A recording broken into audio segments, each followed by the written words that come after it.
FM पर आप सुन रहे हैं मेरे यानी महेश के साथ महारानी। इसे लिखा है अरविंद कुमार जी ने।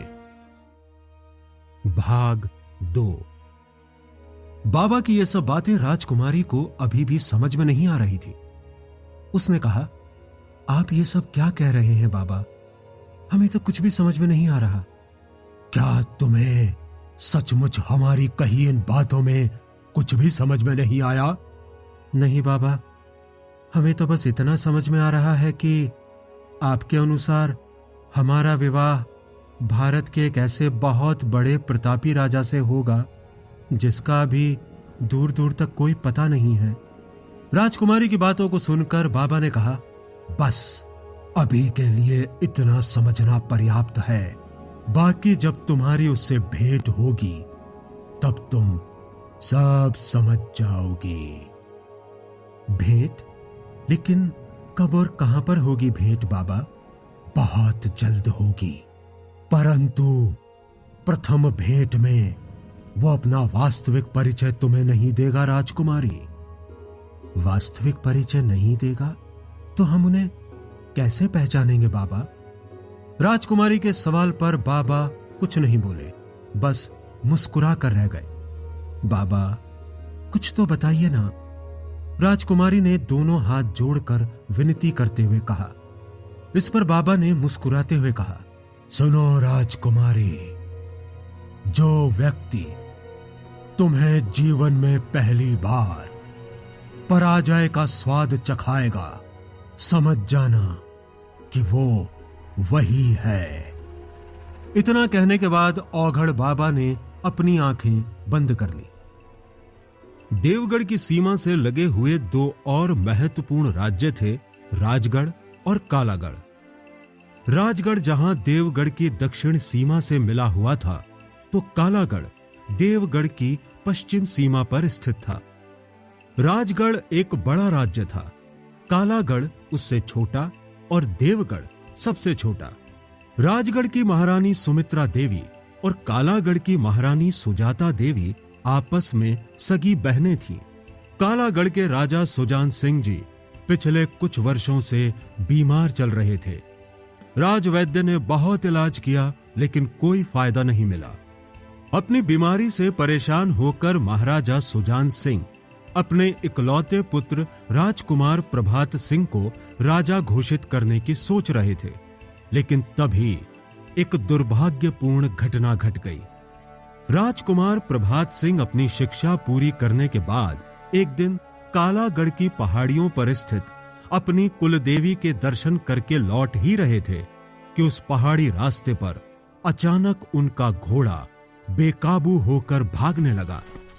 राजकुमार ने अपने घोड़े को संभालने की बहुत कोशिश की, लेकिन सफलता नहीं मिली और वो घोड़े सहित पहाड़ से नीचे गहरी खाई में जा गिरे। इस प्रकार कालागढ़ के युवराज राजकुमार प्रभात सिंह का निधन हो गया। महाराजा सुजान सिंह बीमार तो पहले से ही चल रहे थे। असमय अपने जवान और इकलौते पुत्र को खोने का दुख उनसे बर्दाश्त न हुआ और वो भी स्वर्गलोक से धार गए। लेकिन नियति का मन शायद अब भी नहीं भरा था। अपने पति और पुत्र दोनों को खो चुकी महारानी सुजाता भयंकर अवसाद में तो थी ही, वो दिवंगत महाराज और राजकुमार की अस्थियां गंगा में प्रवाहित करने गईं, तो वहीं गंगा की तेज धार में बह गई। इस प्रकार कुछ ही समय में कालागढ़ के महाराज का पूरा परिवार समाप्त हो गया और कालागढ़ की गद्दी पर बैठा महाराजा सुजान सिंह के चचेरे भाई का बेटा, केवल 23 साल का युवा जोरावर सिंह। दूसरी ओर उत्तर भारत की राजनीति में महत्वपूर्ण स्थान रखने वाले राज्य राजगढ़ पर इस समय सूर्यवंशी महाराज नवीन सिंह जी का शासन था। बहुत साल पहले एक समय ऐसा भी था जब समस्त उत्तर भारत पर इन्हीं सूर्यवंशी महाराज नवीन सिंह जी के पूर्वजों का राज हुआ करता था और राजगढ़ की सीमाएं नर्मदा नदी के उत्तर में सौराष्ट्र से लेकर कामरूप तक फैली हुई थी। मगर समय के साथ साथ राजगढ़ की सीमाएं छोटी होती चली गई और पूरा उत्तर भारत छोटे छोटे राज्यों में बट गया। इस समय पूरे उत्तर भारत में छोटे बड़े 25 राज्य हुआ करते थे। राजगढ़ के सेनापति थे सामंत सिंह, जिनकी गिनती भारत के महान योद्धाओं में होती थी। महाराजा नवीन सिंह के पुत्र राजकुमार सूरज सिंह और सेनापति सामंत सिंह के पुत्र थे शक्ति सिंह। ये दोनों सेनापति सामंत सिंह से ही युद्ध कला सीख रहे थे और वर्षों से उनके सैन्य शिविर में ही रहा करते थे। सूरज और शक्ति हमउम्र होने के साथ साथ एक दूसरे के बहुत ही गहरे दोस्त थे।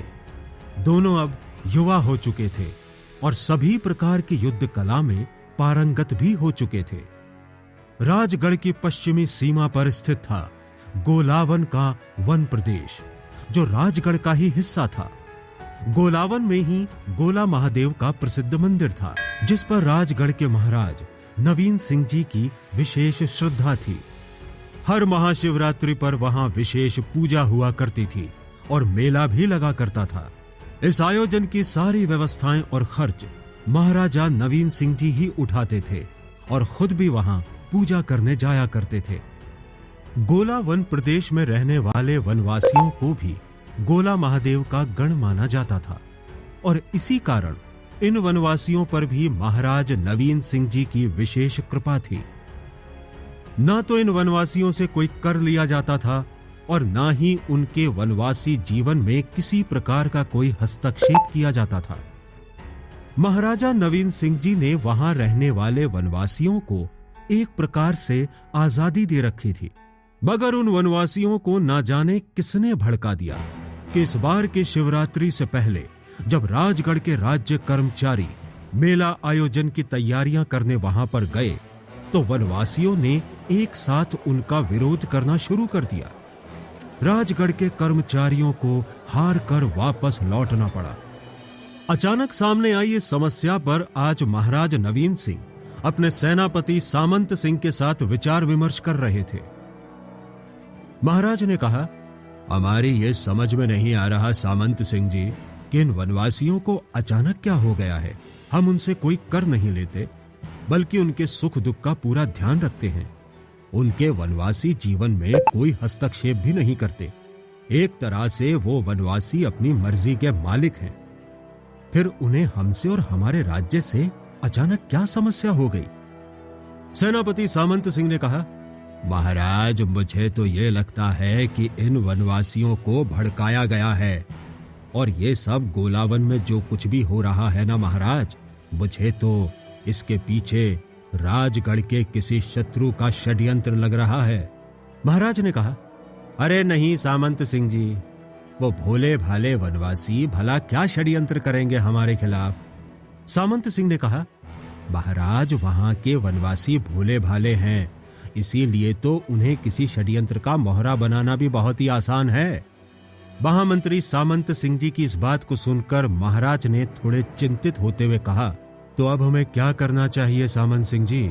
सामंत सिंह जी बोले, देखिए महाराज, वैसे तो उन वनवासियों ने एक बहुत बड़ा अपराध किया है। उन्होंने हमारे कर्मचारियों को वन में कार्य करने से रोका है, तो इस हिसाब से देखा जाए तो उन्हें दंड मिलना चाहिए। लेकिन महाराज ने सामंत सिंह जी की बात को नकारते हुए कहा, नहीं नहीं महामंत्री जी, गोला वन में रहने वाले वो वनवासी भगवान शिव के गण माने जाते हैं। हम उन पर बल प्रयोग नहीं करना चाहते। इस पर सामंत सिंह जी ने कहा, तो फिर आप ही बताइए महाराज कि आपका क्या विचार है? महाराज ने कहा, हमारा विचार तो यह है सामंत सिंह जी कि हम एक बार खुद जाकर उन वनवासियों को समझाएंगे तो शायद वो अवश्य ही हमारी बात मान जाएंगे। सामंत सिंह जी ने कहा, तो ठीक है महाराज, लेकिन हमें सावधान रहना होगा। मैं आपके साथ चलने के लिए सेना तैयार करता हूं। महाराज ने इस पर हंसते हुए कहा, अरे नहीं नहीं महामंत्री जी, हम वहां कोई युद्ध लड़ने थोड़ी जा रहे हैं। हमें सेना की कोई आवश्यकता नहीं है।